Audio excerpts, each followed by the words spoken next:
Here's Oh, how it's going it's to work. open. We're going to do 5 Wow! spins of Arti! the- Happy Easter sa inyong lahat. Kamusta kayo dyan? Anong ginawa nyo today? Nakakolekt naman ng itlog lahat?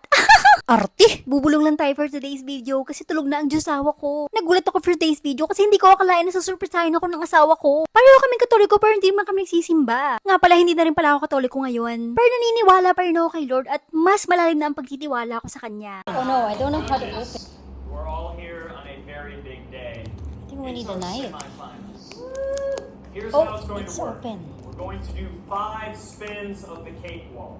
We'll be presenting each cake in a pirate scene. So, ayun nga, nagulat ako. Ganito lang pala yung nasa loob niya. Sa halagang $29.98 or 1,248 pesos. Ito lang ang laman. Natawa nga ako sa asawa ko kasi tinry niyang kagatin yung bao. Akala niya kasi chocolate din. Nung binubuksan ko siya, iniisip ko, baka may something special pa. Oo nga pala, bago ko pala ito buksan, hindi ko pa alam kung magkano ang presyo neto until now na ini-edit ko na. Tinatanong ko kasi asawa ko kung magkano bili niya. Ayaw niya sabihin sa akin, sabi niya, okay lang, it's worth it, it's for you.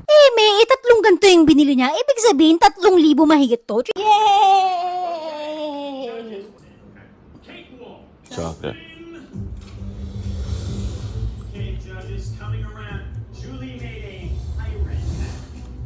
You Nice. have one job. Chocolate. Find it. You like it. So, ito na nga ang verdict. Kung nakatikim na kayo ng Nama Chocolate, yung Japanese na Nama Chocolate, alam niyo yung Royce na brand? Parang ganun yung texture niya, pero hindi matamis. Hindi ko rin malasahan yung truffle na sinasabi na flavor. Not recommended. Bye!